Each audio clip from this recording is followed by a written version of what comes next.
Jadi setiap meeting itu dipola langsung gitu, programnya kemana gitu. Jadi dengan adanya mendatangkan Khalifah ke Indonesia ini salah satu cara bagaimana kita membangun toleransi, kebersamaan dan sebagainya, perdamaian. Langsung begitu kita sukseskan Khalifah Ahmadiyah datang ke Indonesia. Begini dia, angkat tangan dia langsung, semangat dia. Karena merasa ada kebersamaan. Asyhadu Allah ilaha illallah wahdahu la syarika lahu wa asyhadu anna Muhammadan abduhu wa rasuluh. Salli ala nabiyyina salli ala Muhammadin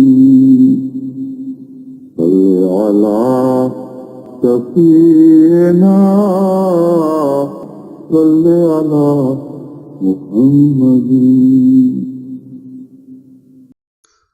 Lambat laun, jalan untuk menghadirkan Hazrat Khalifah Rahmatullah Alaih ke Indonesia semakin terbuka berkat bantuan dari para sahabat Ahmadiyah. Dan di antara para sahabat yang paling berperan saat itu adalah Bapak Profesor Dawam Raharjo, tokoh nasional dari Muhammadiyah.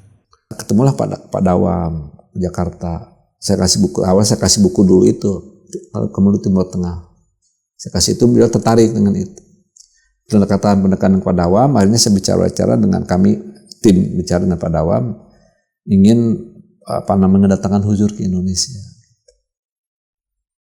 Barangkali Pak Dawam bisa kasih ide gimana itu. Rupanya beliau serius menanggapinya dengan anak buahnya itu kan. Sepakatlah itu ada perundingan dengan Pak Dawam dan anak buahnya. Pak Dawam dukung gitu. Karena beliau memang tahulah proses kayak gitu ya. Kita minta bantuan beliau, dan beliau juga serius ya. Karena dia kesan ke Ahmadiyahnya baik. Ketika di Tawangmangu, seorang biasa petani, khotbahnya bagus banget gitu. Orang Ahmadiyah itu gitu. Kesannya awal di situ. Setelah pertemuan tersebut, maka disusunlah berbagai rencana dan program untuk mendatangkan Hazrat Khalifah Rahmatullah Alaih ke Indonesia. Dan tentunya hal ini menjadi penyemangat bagi semua pihak. Jadi setiap meeting itu dipola langsung gitu. Programnya kemana gitu.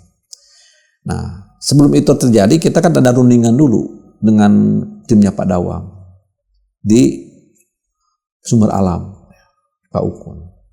Itu rencananya akan ada seminar internasional yang besar gitu.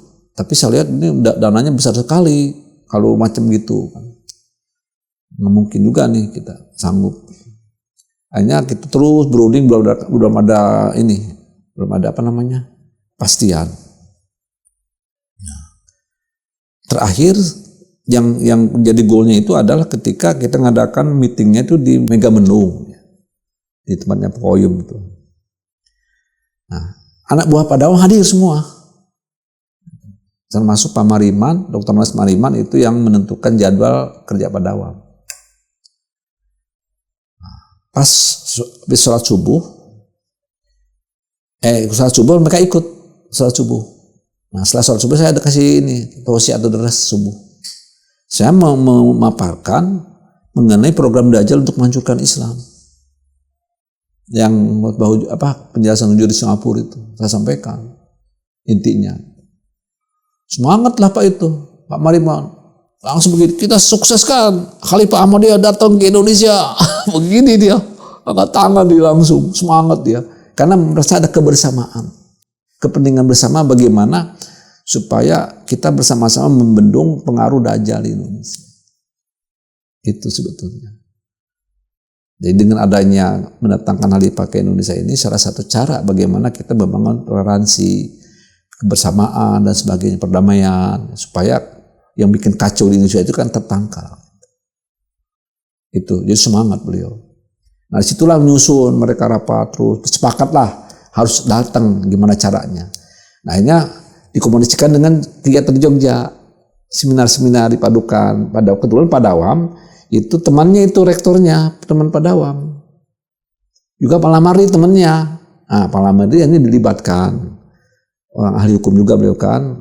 Akhirnya Pak Lius mengingat begini, harus dibentuk tim-tim yang menangani di Jakarta misalnya pemerintahan, hukumnya, perguruan tingginya, disinergikanlah tokoh-tokoh jemaat yang ahli-ahli, termasuk Dr. Munawar gitu yang hubungannya dengan Kementerian Luar Negeri, ya, dipadukan, disinergikan oleh Pak Lius.